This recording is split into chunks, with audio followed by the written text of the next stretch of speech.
I have experienced America. I recently visited LA to showcase the game I'm working on at an event called Day of the Devs. This event was in downtown LA, a city that is filled with skyscrapers, fancy buildings, posh hotels, and homeless people. For someone like me who's not used to seeing so many homeless around, it's been a constant reminder that society doesn't allow everyone in. We pick and choose who is essentially human and who is not. I live in London. Before that, I lived in Barcelona and Istanbul. These cities also have homeless people, but there are more laws and culture in place to protect people from falling into this position. For example, in the UK, there is free housing you can be eligible for. People are actively rehabilitated to save themselves from this unfortunate position. Homelessness go hand in hand with drug addiction, which was very apparent in LA, as homeless were walking around doing hard drugs in broad daylight. We went to the Walk of Fame, where all the Hollywood stars are on the pavement. Before going, we imagined this place that would be clean, rich, fancy, like in the movies. Instead, it was filled with misery and suffering in every direction. People high on drugs were hallucinating and talking nonsense directly at us, and we were scared.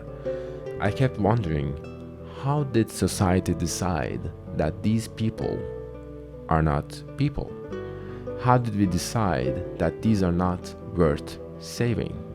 With the lack of a good public health care in the US and income instability problems, it's not hard to imagine anyone without a good support system could fall into this position. Is this what they call post-stage capitalism? Then I started thinking about why homelessness is not such an in-your-face problem where I live. There must be many homeless people, but as a local, I must have learned to avoid them. Whenever I need a place to move in London, we check websites like Crystal Roof to see if a neighborhood is nice and has low crime levels. We go to the nice restaurants, we do the nice things, we surround ourselves with niceties. But then when I'm in a strange alien place like LA, I lose that agency. I accidentally stay at a hotel in a bad neighborhood and see how much misery there is without a way to filter that out for myself. In Turkey, there's lots of miserable people, but I just never really go to where they are. One night we went to see the Game Awards, which is a 4-hour advertisement show for games that presents itself as if it's an award show. One of the award categories is Most Anticipated Game. There are so many moments throughout the show where the illusion of the award show falls apart and we're just watching ads. We're there only to consume. We're paying money to be somewhere, to be clapping for ads. There's nothing wrong about being a consumer or enjoying video games or even enjoying advertisements. But after this flashy show of pure escapism, where there was no mention of the industry layoffs or real world tragedy like what's happening in Palestine, where 2023 was the best year for games, even though everybody is getting fired and studios are closing left and right, stepping outside of the giant, flashy, prestigious Peacock Theater in Los Angeles.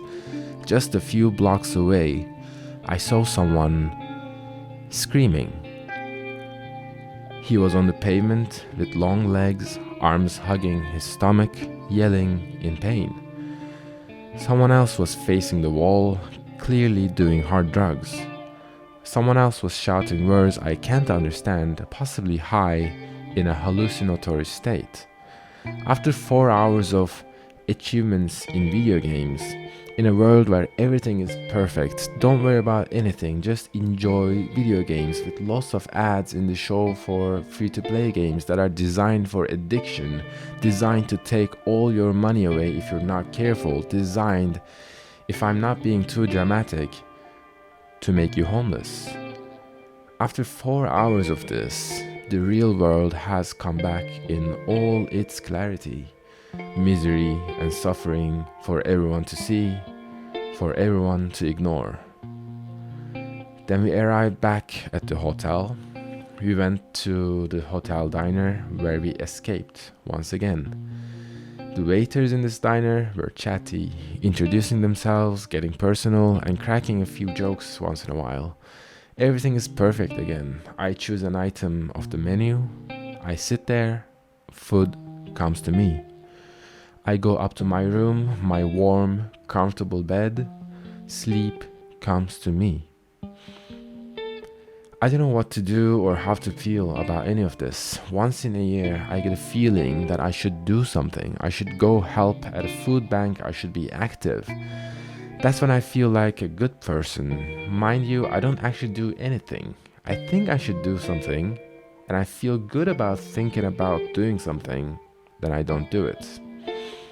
I just sit down and make video games. Worry about how many people will consume my video games if that number is high enough to make my next video game. There's nothing wrong about being a consumer or enjoying video games, but sometimes when faced with the real world, the curtain falls down and I have to see what I do for what it is. All the games I wrote the script for involves looking at the theme of escapism from different angles. My oldest one, Autopixel Days, is about feeling ugly and then escaping into a world where you don't feel ugly. Sleepy Time is about, escaping your problems by sleeping. Soul Searching is about escaping your real life to live in a fantasy land of dragons and magic, only for that illusion to fall apart later on. Peel Baby is about escaping your home country, your family drama, basically your past, a fresh start. A new script I've been writing is also about escaping and, coincidentally, homelessness. I think there's something very real and necessary about surrounding yourself with things that make you happy. Surround yourself with video games, movies, with people who are good to you, with comfort, warmth, friendliness, happiness. But we shouldn't forget that all this is a luxury that we can afford and not something that everybody can afford. I think this helps us be more rooted in reality and stay humble. We should remember that homeless people are people, and with a few dramatic events, anyone could find themselves in that position. I don't know what to do about any of this or how to feel, but I just needed a place to vent. Thank you for listening.